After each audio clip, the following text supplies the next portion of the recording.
Soups may have to stop at a prison for penance-seeking Zod. Here's your look at the brand new McFarlane Toys DC Page Puncher Ghost of Krypton Kryptonian Armor Superman.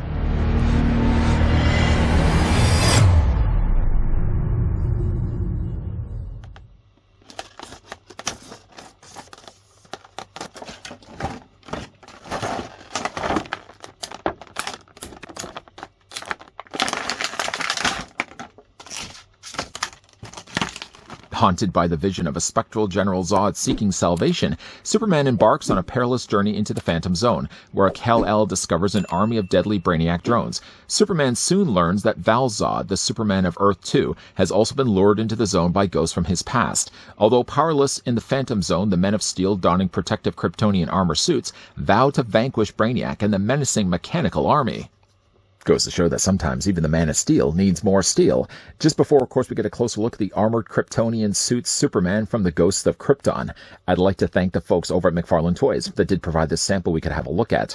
Thanks to them, in fact, we're going to be looking at the rest of this figure line, but we wanted to start things off first with Superman. The figure of Superman is going to stand about 7.5 inches in height, or the figure is going to be 19 centimeters tall. As for scaling Supes, the scale might be a little bit off. Bringing one of my favorites right now, this is the Action Comics Superman that, more importantly, got packed along with Atomic Skull, so it's the lighter color version of him, but he isn't going to be the same size. You could say that he's got the Kryptonian armor, but the thing about it, though, is that his soles are only just that thick, so he really shouldn't be that big. It's, though, until you compare him with another armored Superman in a suit, that he's more scaled in size. Here's what he looks like with the Unchained Armor Superman, and you can see that this version of Superman, yes, still has thicker boots, but he's a little bit more, at least in scale with this one, than he is the Action Comics version. This figure is a bit of an oddity. Normally, when you get an armored Superman like this, the armor is all permanently attached onto his body. With the Kryptonian armor, though, this version of Superman, you can actually take it off. Before we get down to the details on Superman's armor, let's first look at the fact that the figure is a page puncher, so he does get himself an issued comic, this one entitled Ghost of Krypton. It was probably perfect that I did start with Superman, it just happens to be one of 4. And flipping through the beginning of the pages, at least we get treated to a classic-looking Superman with his red trunks. As we continue, though, through the pages, first of all, Superman is greeted, not by the ghost of Marley, but the ghost of General Zod. He comes to Superman basically telling him that he basically repents all his sins, and Superman decides to go into the Phantom Zone to retrieve him. Most of that will then be carried on to the remaining comics, but at least at the end of it, you see a pretty neat-looking armored Superman. Also, as well, on the back, it's advertising some of the page punchers. I'm not sure if they're even still doing the slightly smaller page punchers. I kind of feel like they did stop doing those, didn't they? That's also the back of the comic. If you did like, though, the front of the comic, you're also treated to it again with the trading card. The only thing I don't like about the trading card, though, is if you're looking at it, it is literally just a part taken from the front of the cover. Unfortunately, though, the part that's also been taken over is the bottom of the S. I just wish, though, that, I mean, obviously, if you're looking at the trading card's fine. The artwork looks good. But just having a little bit of a curly Q at the bottom there just seems a little out of place. You would think that they would have gone in there and just digitally removed the bottom of the S. Anyways, though, the nice-looking card. On the back is still the same read-up I read at the beginning of this review. So you pause it, really read it if you want, but I'd beat you to it. I've already done it. Putting it off to the side, the figure also comes included with a display stand. Yes, it's the same display stand as we're normally treated to, with the DC logo printed down below, one peg. We know obviously the details of these figures stands by now. Just gonna move that off to the side. The figure actually stands fine on his own, although with the back heaviness, I mean, he's got a lot more weight on the top of his shoulders as well. You want to make sure you kind of keep this on the ready. Just going to put it over there in the meantime. Like I said, though, the figure does actually have removable armor, which was a really interesting thing to see. The other Superman that we will be looking at also as well, Val-Zod, does also come in 2 versions. He's going to come with the version that doesn't have the armor. And I believe there's also going to be a release where he's going to have the armor already on his body. This is actually something that is going to be removable. I didn't want to remove it just yet. But obviously, though, there's so much time and so much effort that they put into sculpting the suit. I did want to spend a little bit of time talking about that. For Superman's face, at least what face we see right now, reminds me a little bit of a Morton Joe from Fury Road. I see a little bit of that as well. The paint is really nicely done here, not only on his face, for what little at least we see right now, as well as his mouthpiece. Looks really cool. It is a little on the looser side, just because, again, this is going to be eventually removed. He has his Superman emblem there still on the front. So even though Superman has to go into the Phantom Zone, he has to still represent the Kal-El, the House of El symbol. He's also got a little bit of a decorative detail there on his other shoulder. It's not the same one that it actually has on this side. Some really cool sculpting going on here. The use of the silvers, the use of the golds work really well for this particular suit. Even though, again, like it's not a classic-looking Superman armor, it does look really neat on the figure. The parts that he does have that are red, at least, aren't even really red either. They're kind of almost more of a lighter, I want to say like pinkish red, but they've painted nicely some additional silver on there as well. I suppose there is always the opportunity that they probably could have gone in there and added just a little wash of paint just to bring out some of the details, especially like things like his skirting, for example, or even like his arm guards. I mean, it looks great, but just think how much better it could have looked if they just added a wash, just a clear, very thin out finish of black paint, just brushed it over across the surface. I'm sure really talented customizers out there could easily go in there with a little bit of paint, a little bit of time, and a little bit of patience, and really jazz up this armor a lot more than what it's looking at right now, or looking like right now. The neat thing is also about this figure is the fact that he's also sporting a cloth cape. More and more, it seems to be the case when we're getting these DC Multiverse and Page Puncher figures from McFarlane that they're now going the direction of cloth capes. I don't know how you feel about cloth capes. I mean, based on really the fact that most of my majority of the earlier DC Multiverse figures tend to have molded plastic capes, I normally would have been on the fence of saying, okay, I like more sculpted capes than fabric capes. But now it seems to be the trend that they're going to a more fabric cape. I gotta say, it does make the figure feel a little bit more of a higher grade.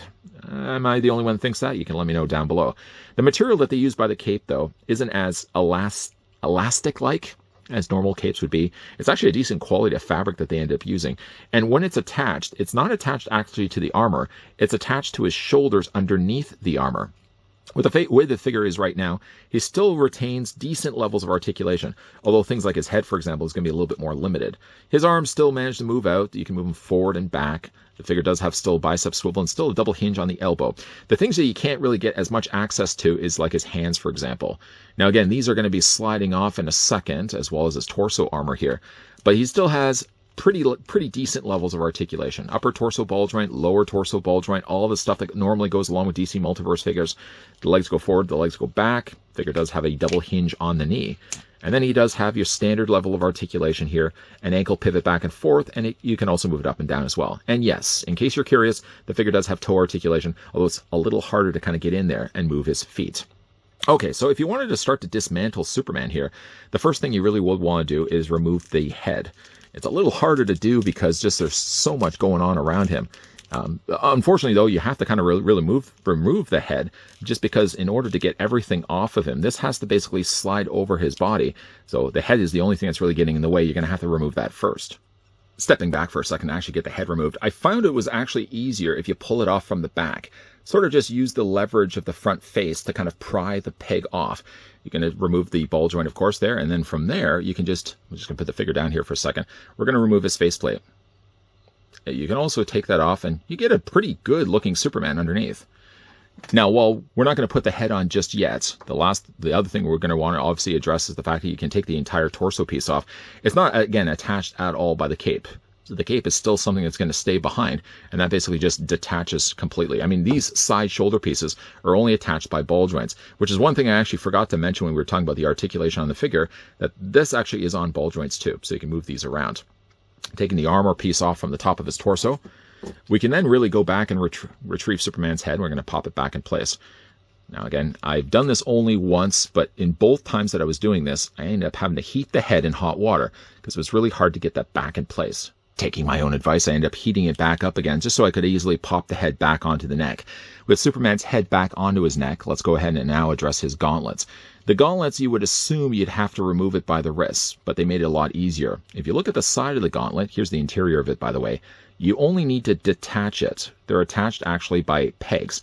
So once you free on the one side, you're basically just going to pry this around his forearm, and it just slides off like this.